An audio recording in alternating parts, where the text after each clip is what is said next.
자, 오늘도 우리 주님 주시는 은혜와 평강이 여러분과 여러분의 삶에 함께하기를 주의 이름으로 축복합니다. 자, 옆에 한번 이렇게 인사합시다. 말씀 안에서 살아갑시다. 할렐루야, 아멘. 자, 여러분, 지금 우리가 살고 있는 시대 어떻게 표현할 수 있냐면 혼돈의 시대라고 말할 수 있어요. 혼돈의 시대.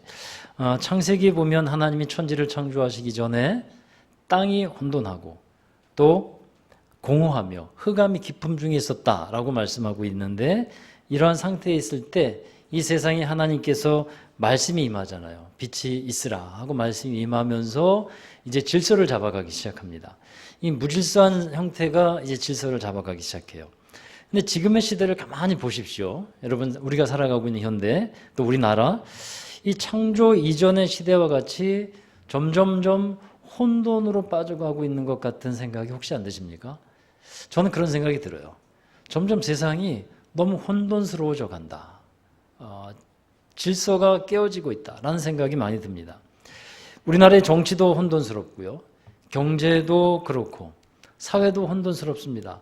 결국 사람들이 혼돈 속에 빠져 있다는 얘기예요. 그런데 무엇보다도 사람들의 가치관이 혼돈 속에 빠져 있어요. 가치관이. 여러분, 가치관이라는 것은 사람이 일생을 두고 추구하게 되는 이 삶과 행동의 방향과 원동력과 같은 겁니다. 근데 가치관이 혼돈에 빠져 있다는 거예요. 우리 지금 현대의 사람들이. 그래서 사람이 살아가는 방식과 이유가 제각각입니다. 뭐 어느 시대나 사람이 살아가는 모습이 다양했습니다만 변하지 않는 가치관들이 있었어요. 예를 들면 공공의 유익을 추구하는 것, 이런 가치관은 모든 사람들이 인정하고 받아들이고 추구하는 공통된 가치관이었습니다. 그런데 이제는 이런 당연한 가치관들도 별로 중요하게 여기지 않는 시대가 된 거예요. 중국 사람들이 아침마다 자주 먹는 음식이 있는데 혼돈탕이라고 있다고 합니다. 실제로 혼돈탕이라고 부른대요. 우리 황영 집사님 어디 계신가? 맞죠? 혼돈탕이라고 맞대요. 혼돈탕이 있어요. 근데 왜 혼돈탕이냐 하면 이것저것 섞여가지고 실체를 모르겠다는 거예요.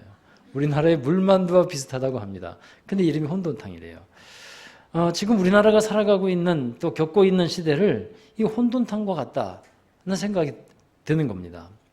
여러분, 이러한 혼돈의 시대를 영적으로는 어둠, 흑암이라고 부르고 있어요. 그러니까 하나님의 세계는 빛으로 표현이 되고 있어요. 그런데 이 빛이 사라진 시대이기 때문에 이제는 어둠이라고 부른다는 거예요. 빛이 임하지 않으면 그곳은 어두울 수밖에 없습니다. 혼돈스러워요. 자, 여러분의 그런 개인적인 인생을 한번 생각해 봅시다. 중요하잖아요. 나의 인생은. 여러분이 살아가고 있는 인생. 얼마나 중요합니까? 근데 이 인생이 여러분 잘 정돈되어 있는지, 또 아니면 반대로 혼돈 속에 빠져 있는 것인지, 여러분 이것을 잘 생각해 보셔야 돼요. 그래서 내 삶이 안정적일 뿐더러 질서를 잘 잡고 분명한 목적과 방향을 잡고 살아가야 되는데, 이게 혼돈스러우면 문제가 된다는 거죠. 그 결과가 좋지 않은 거예요. 지금의 시대를 포스트 모던주의라고 합니다. 현대화 이후의 삶의 경향성, 이렇게 이것을 일컫는 말이에요. 근데 포스트 모던주의의 특징이 있어요. 그게 뭐냐면 격식의 파괴예요. 질서의 파괴입니다. 그러니까 전통적으로 누구나 다 공감하고 있었던, 옳게 여겨지고 받아들여지고 있었던 것들을 이제는 인정하지 않아요. 그런 가치관들을 인정하지 않습니다. 파괴하는 것이 예술이고요, 파괴하는 것이 정당한 것으로 받아들여지는 시대가 된 거예요. 이것이 문제가 되는 것은 교회조차도, 또 우리의 신앙조차도 격식이나 질서로 받아들인다는 거예요. 사람들이. 그래서 기독교 신앙도 결국은 파괴해야 되는 것으로 여겨지는 게 문제예요. 교회에 묶여서 믿음이라는 것에 묶여서 사는 것을 거부하는 거예요. 왜냐하면 그것은 정형화된 것이고 지금 살아가는 현대의 사람들과 또 내와 맞지 않다고 생각합니다. 여러분, 우리의 믿음, 우리의 신앙은 절대주의거든요. 그렇잖아요. 절대주의예요.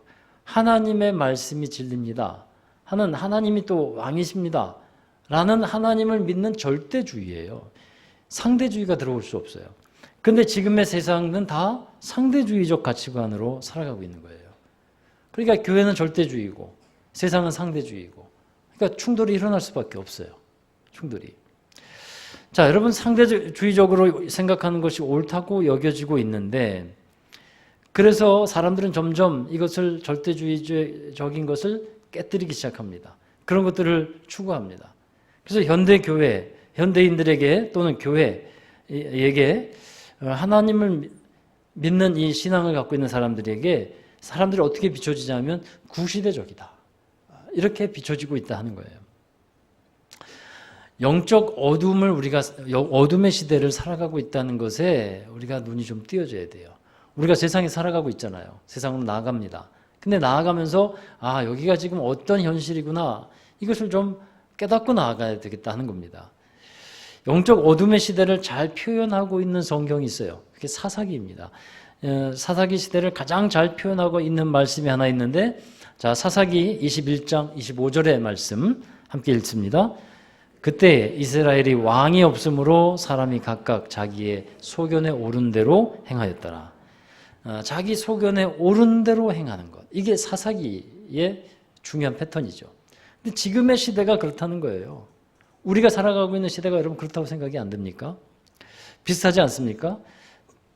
내가 중요하잖아요. 자기가 중요합니다. 그래서 이제는 어떤 이 주의가 만들어졌냐 하면 내가 좋으면 옳은 거예요. 옳은 것이 뭐냐 하면 내가 좋은 것이 옳은 겁니다. 또 내가 싫으면 그게 틀린 거예요. 이제는 이런 사조, 이런 개인주의인데 이런 것이 만들어지기 시작했다는 거예요. 그래서 결국에는 내 소견에 옳은 대로 행하는 시대. 우리는 지금 어떤 시대를 살아가냐 하면 영적 사사기 시대를 살아가고 있는 것인지도 몰라요. 그러면 왜 이런 영적 어둠이 찾아옵니까? 말씀이 사라지기 때문에 그래요. 말씀이 사라지기 때문에. 하나님의 말씀이 빛이 되어서 이 사람들의 어두운 마음을 비춰주고 또 그 말씀이 우리의 삶을 이끌어주는 그런 삶을 살아야 되는데 말씀이 사라지니까 혼돈과 공허, 어두움만이 찾아오게 된다는 겁니다. 사람들이 말씀을 거부합니다. 또 마음에 두기를 싫어합니다. 그러면 남는 것은 뭐밖에 없을까요? 자기 소견밖에 없어요. 내 생각에는 내가 옳다고 여기는 것은 이것밖에 남지 않는다는 겁니다. 여러분 꼭 알아야 될 것이 있어요. 말씀을 잃어버리면 영적 어둠이 찾아온다. 내 영적 어둠이 드리워지게 되면 내 인생도 혼돈이다. 할렐루야. 이 분명한 이 패턴과 원칙들을 여러분 놓치면 안 됩니다. 현대의 사조, 생활 풍습, 또 습관 이런 것에 따라서 우리 말씀을 비춰가는 게 아니라 하나님의 하신 말씀에 따라서 내 삶을 비춰가는 그런 삶의 방향과 또 모습이 이루어져야 한다는 거예요. 그래야만 우리의 삶이 복이 됩니다. 그래야만 우리의 삶이 하나님이 만들어주신 복을 누릴 수 있는 줄로 믿습니다. 우리 시편 119편 말씀 참 긴 말씀인데요. 시편 중에서 하나의 어떤 성경에 있는 장 중에서 가장 긴 절을 갖고 있습니다. 이 시편 119편은 하나님의 말씀을 사랑하는 한 시인의 고백이에요. 하나님의 말씀을 의지하고 지키겠다고 하는 한 시인의 믿음의 결단이 이 시편에 들어가 있습니다. 그러면 시인은 왜 이렇게 고백할까요? 말씀의 능력이 어떠한지를 알기 때문에 이렇게 고백하는 거예요. 살아계신 하나님의 말씀은 능력 있는 말씀인데 여러분 그 말씀을 저와 여러분이 경험하면서 살아가야 할 줄로 믿습니다. 말씀의 능력을 경험하자. 그걸 말씀의 능력을 경험하고 말씀의 인도함을 받고 살아가는 것. 복된 삶인 줄로 믿습니다. 그러려면 어떻게 해야 되느냐 하면 제일 먼저는요. 여러분 한번 따라 할까요? 말씀의 권위를 인정하자. 말씀의 권위를 인정하자. 본문의 말씀에 보면 여호와의 율법이라는 말씀이 나와요. 1절에도 여호와의 율법을 따라 행한다고 말합니다. 여호와의 율법, 곧 하나님의 말씀이라는 뜻이에요. 그러니까 우리가 이 성경을, 이 말씀을 누구의 말씀이라고 믿는 겁니까? 하나님의 말씀이라고 믿고 받아들이는 거예요. 그러니까 성경을 볼 때 이런 물음이 생길 수 있어요. 이 성경이 정말 하나님의 말씀일까? 사람이 쓴 거 아닌가? 어떤 사람이 의도를 갖고서 쓴 거 아닌가? 여러분 생각은 여러 가지지만 우리가 이 말씀을 하나님의 말씀으로 받아들이지 않으면 말씀의 권위가 세워질 수가 없는 거예요. 어떤 문학 작품이나 소설이나 뭐 이런 것처럼 이 성경을 받아들인다면 말씀의 능력을 경험할 수가 없습니다. 아까 말씀드렸듯이 이 시대는 격식의 파괴인데 또 뭐의 파괴가 있냐면 권위의 파괴가 있어요. 그래서 평등이라고 하는 그 주제 아래 권위를 파괴합니다. 근데 여러분 그렇게 주장하는 사람들이 꼭 어느 순간에 가면 큰 거 다칠 일이 있어요. 자기가 권위가 있어야 권위가 세워져야 하는 때가 오거든요. 그때 권위를 잃어버리면 그거 큰 낭패를 당하는 거예요. 권위가 있어야 합니다. 권위는 깨트려야 되는 것들이 아니에요. 안 좋은 방향으로 권위주의를 행사하는 것이 문제지 권위가 있는 것은 당연합니다. 근데 이 말씀의 권위도 그렇습니다. 하나님의 말씀이라고 우리가 인정하고 받을 때 이게 권위가 있는 것이지 이게 사람의 말이나 아니면 문학작품이나 그렇게 생각되면 이 말씀의 권위는 사라져버리는 거예요. 그러면 그 안에서 말씀의 능력을 경험할 수가 없게 된다는 겁니다. 그러니까 여러분 이 성경의 저자는 누굽니까? 네? 성경의 저자는 하나님이에요. 할렐루야. 다만 하나님께서 사람의 손을 빌어서 이것을 쓰게 했다는 겁니다. 하나님이 그 사람의 마음을 감동하셔서 기록하게 하신 것이 성경이에요. 디모데후서 3장 16절 말씀인데요. 함께 읽어보시죠. 모든 성경은 하나님의 감동으로 된 것으로 교훈과 책망과 바르게 함과 의로 교육하기에 유익하니. 그러니까 하나님께서 믿음의 사람을 감동시켜서 펜을 들게 하셨고 하나님의 말씀을 주셔서 기록하게 하신 거예요. 이게 성경입니다. 그러므로 사람이 썼지만 성경의 원저자는 하나님인 거예요. 이 성경이 하나님의 말씀이라는 것을 우리가 인정할 때 권위가 생기고 그리고 하나님의 능력을 경험하게 되는 말씀이 될 것이라는 겁니다. 그러면 여러분 하나님은 왜 이 성경을 통해서 우리에게 말씀하셨어야 할까요? 직접 뭐 이렇게 천둥이 치듯이 말씀하시지 않고 왜 이렇게 성경을 통해서 기록하게 하셨을까? 생각해 보십시오. 하나님은 우리와 차원이 다른 분이에요. 신적인 존재이십니다. 그 차원이 다르다는 것은요. 우리가 차원이 다른 것을 알 수가 없어요. 알기가 어려워요. 불가능합니다. 예를 들면 요즘에 반려견들을 많이 키우잖아요. 또 아니면 반려묘, 고양이를 많이 키웁니다. 자, 개를 이해해야 되고 또 고양이를 이해하고 개를 사랑하고 고양이를 사랑합니다. 그렇죠? 사람과 같이 옆에도 두고 사랑합니다. 그것은 사랑하는 것은 누가 먼저 하는 일입니까? 사람이 먼저 하는 일이에요. 사람이. 근데 개와 사람이 소통합니까? 안 합니까? 하는 것 같지만 사실은요. 잘 따져보십시오. 하는 것 같지만 소통 잘 안 돼요. 아무리 개와 소통을 잘하는 것 같아 보여도 또 개가 사람을 알 수 있습니까? 없습니까? 개가 사람을 몰라요. 차원이 달라요. 짐승과 사람은 차원이 다른 겁니다. 어떻게 개가 우리를 알 수 있겠습니까? 다만 주인의 표정 보고 어떤 습관에 따라서 그 익숙해진 훈련에 따라서 어느 정도 된 것이죠. 이상하네. 어이구. 너무 똑똑한 듯하래요. 개 얘기했더니 빅스비에서 개를 띄워서 개소리 냈어요. 와, 대단하네요. 무슨 개소리가 나가지고요. 왜 개 짖는 소리가 여기서 나나 했더니 빅스비 아시잖아요. 가만히 있어. 참 별일도 다 있네요. 그러니까 개가 사람을 모릅니다. 신경 쓰이네. 개가 사람을 모르는데 그러면 여러분 개와 사람이 진짜 소통하려면 방법이 있어요. 어떻게 되면 될까요?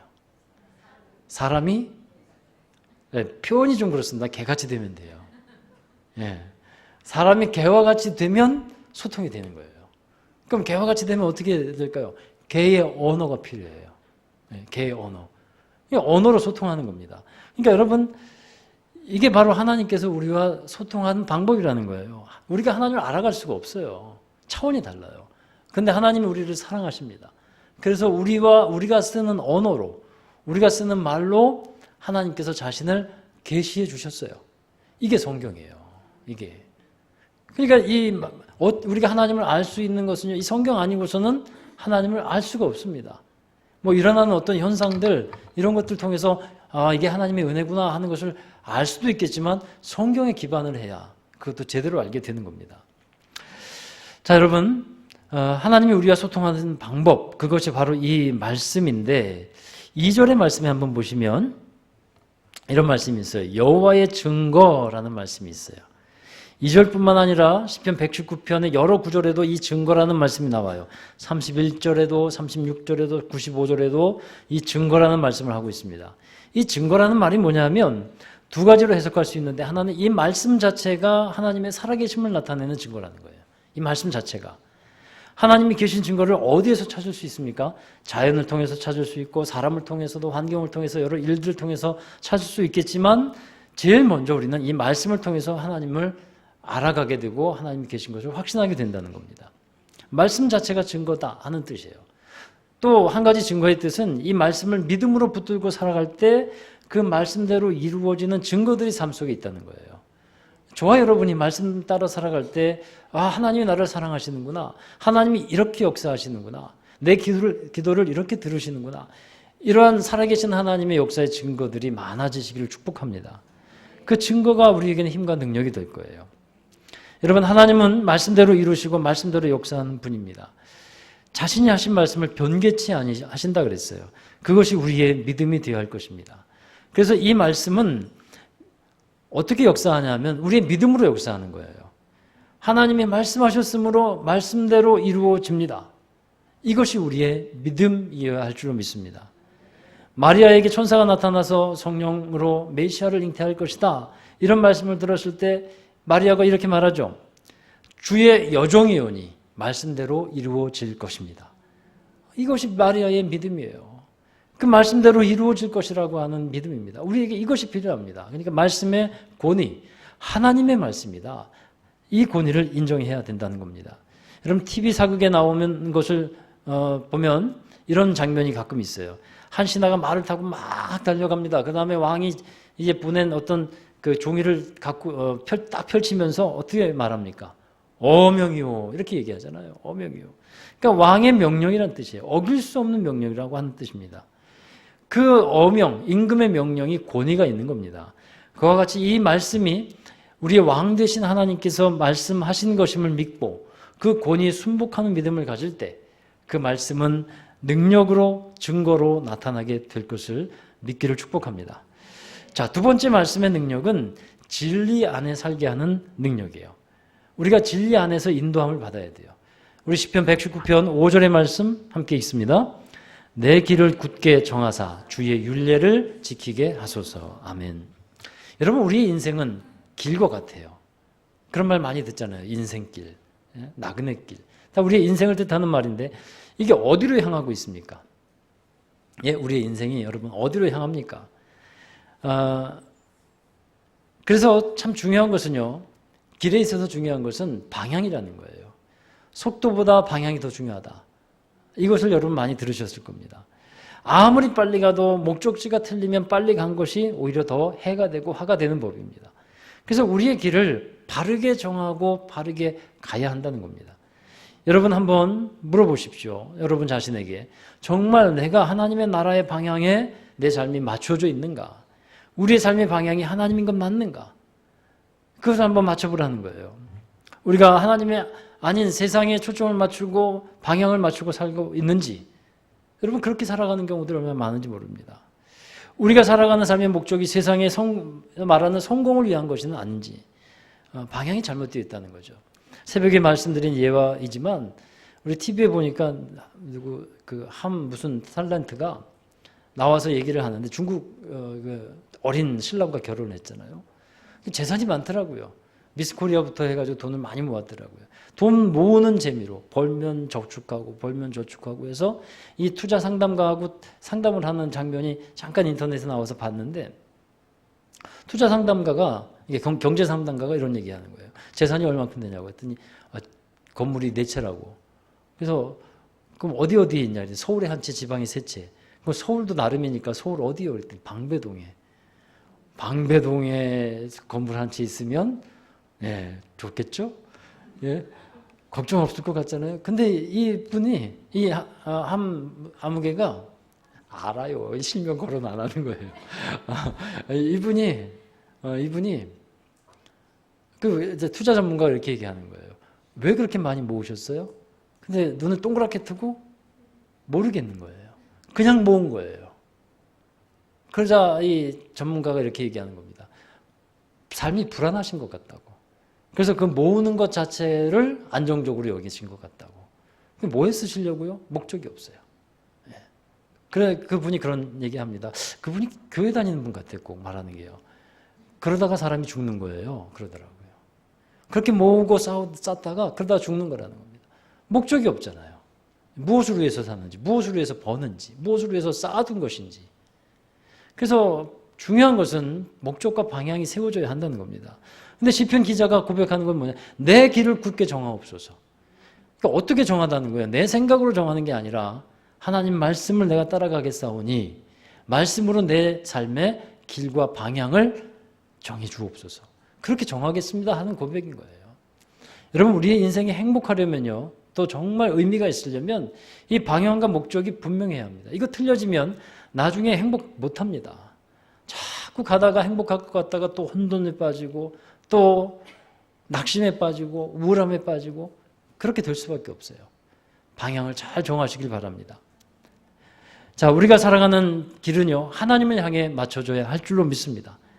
그렇게 가다 보니까, 하나님을 향해서 가다 보니까 하나님께서 복을 주셔서 어떤 사람에게는 성공도 하게 하시고 여러 가지 필요도 채워지게 하시고 이런 일들이 생기는 거예요. 근데 반대로 어떤 때는 하나님께 방향을 맞춰 살아가는데 여러 시험이나 어려운 일, 장애물들을 만나게도 돼요. 하나님께 방향을 맞추는데도. 근데 하나님을 방향에 맞추며 살아가는 사람에게서 있는 특징이 뭐냐면 그 장애물들을 뛰어넘는 능력이 있다는 거예요. 장애물들이 있을 수는 있습니다만 그것을 뛰어넘는 능력이 하나님의 말씀으로 인도함 받을 때 생겨나는 겁니다. 여러분, 믿음의 길은요, 사실 넓은 길 아닙니다. 좁은 길입니다. 예수님께서도 그렇게 말씀했어요. 좁은 길이라고 했어요. 많은 사람이 가지 않는 협착한 길입니다. 믿음 생활이 쉽다고 말할 수는 없을 것 같아요. 넓은 길이면 쉬운데, 편한 길이면 좋겠는데 믿음의 길은 좁은 길이고 또 편치 않을 때가 많이 있습니다. 그러나 여러분, 그게 진짜 길인 겁니다. 그게 진짜의 길.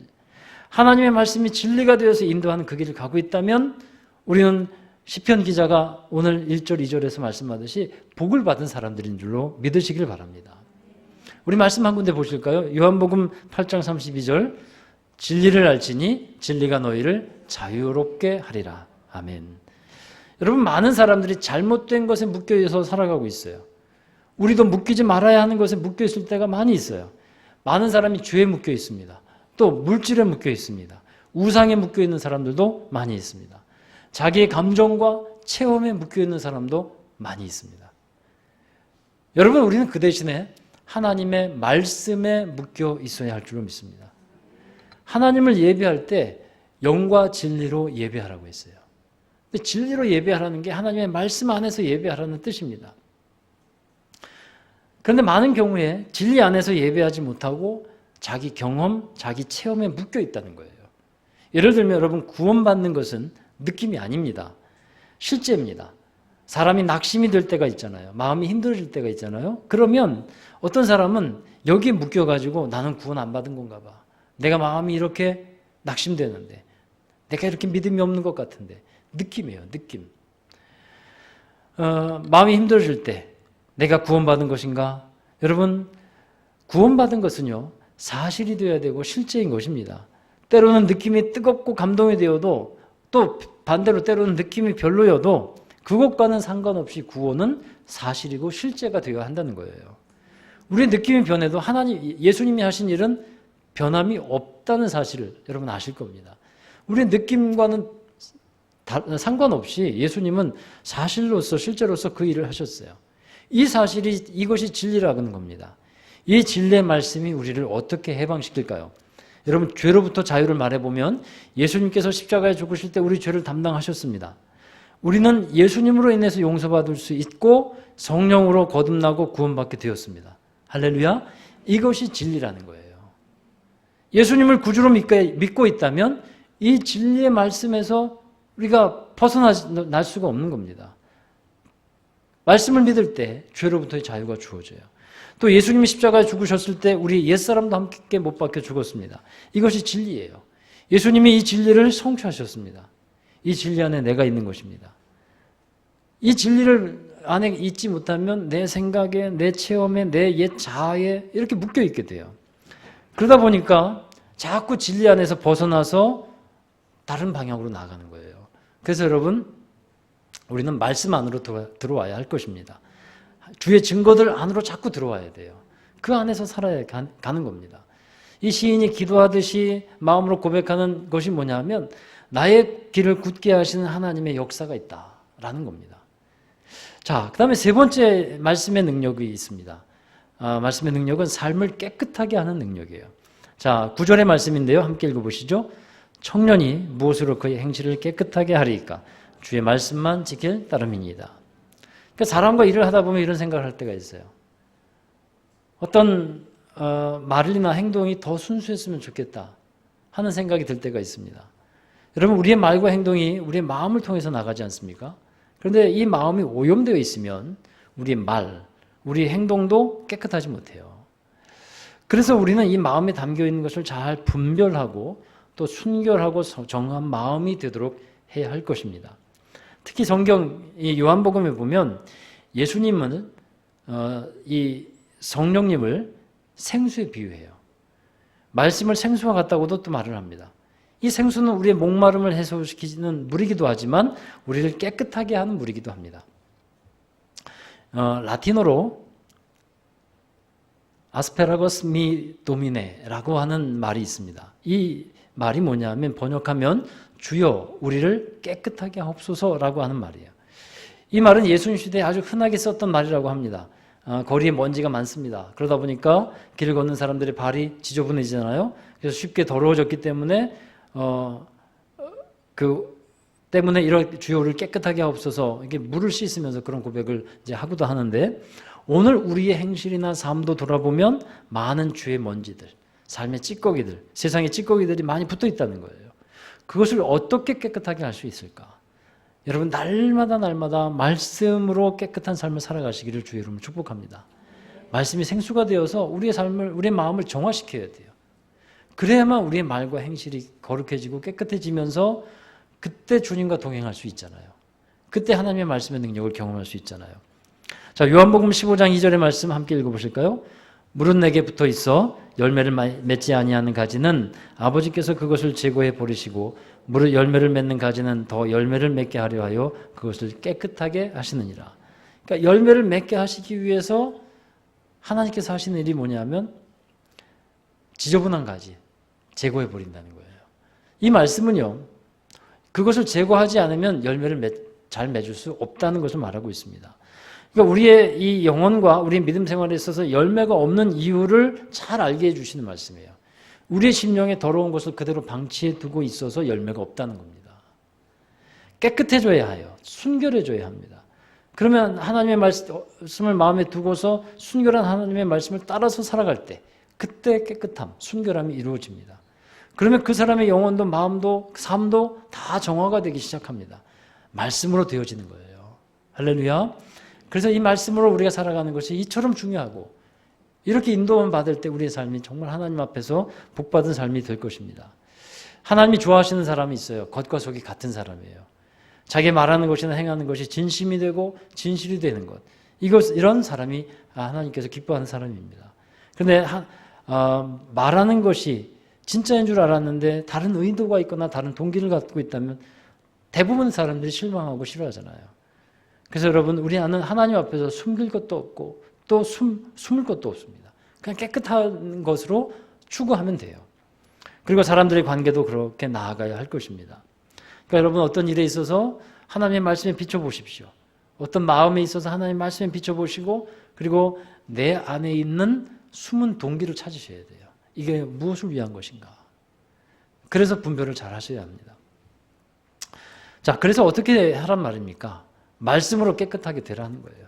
청년이 어떻게 행실을 깨끗하게 할 수 있냐면 말씀을 삼가서 지킬 것이다.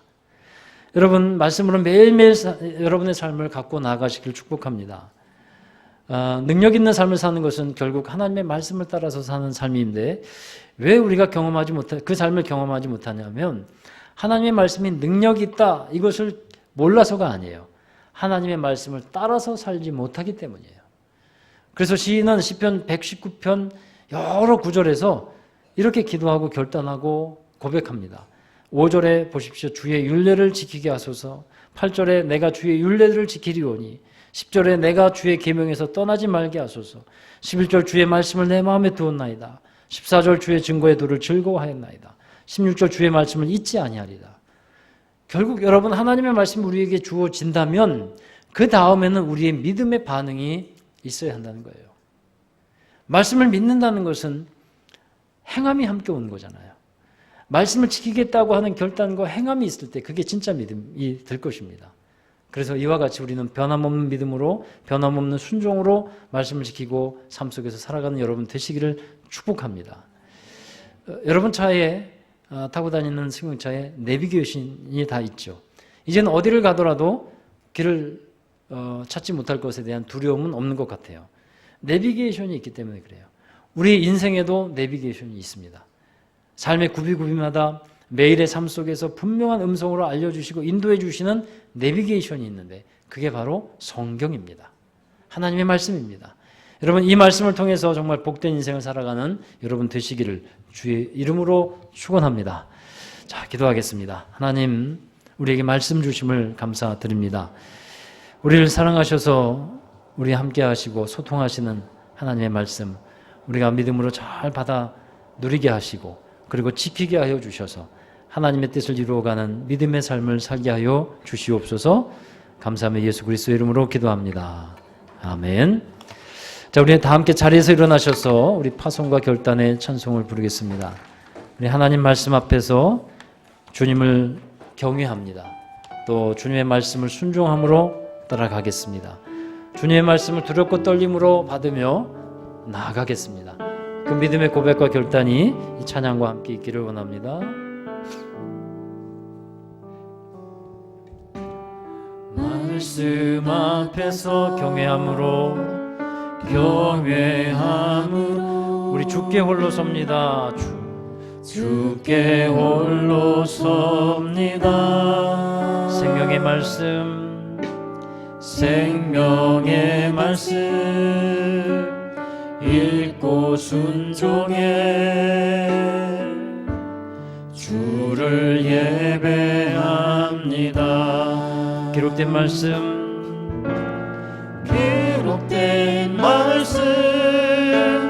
이미 있어서 진리로 우리 거룩해 하며 거룩한 말씀 세세 영원히 복음이 되어 말씀하시네.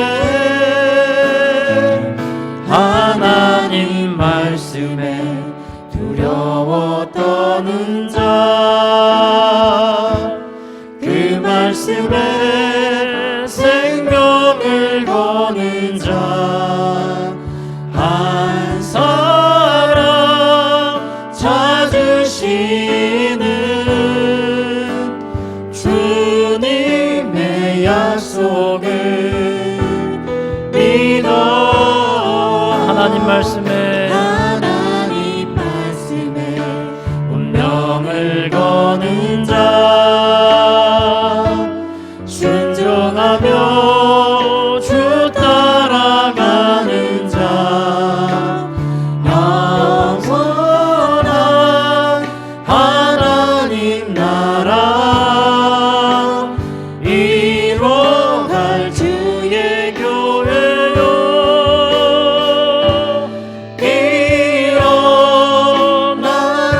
하나님 말씀에 두려워 떠는 자, 하나님 말씀에 두려워 떠는 자,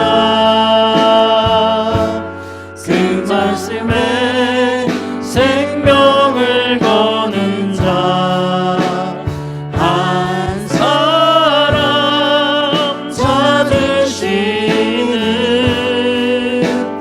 주님의 약속을 하나님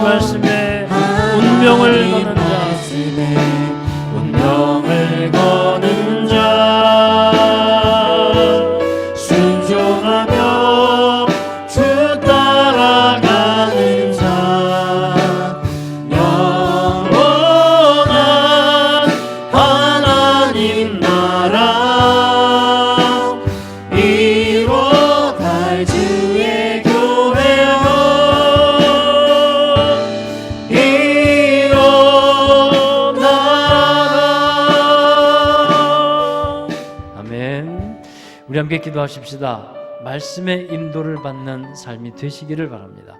또 그렇게 되기를 소원하고, 그러려면 우리가 말씀을 따라 지키며 권위 있는 하나님의 말씀을 두렵고 떨림으로 받고 믿음으로 받으며 순종하며 나아가야 할 줄로 믿습니다.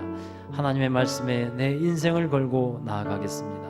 하나님 말씀을 따라 살아가며 하나님의 인도를 받게 하여 주옵소서. 우리 함께 동성으로 기도하시겠습니다.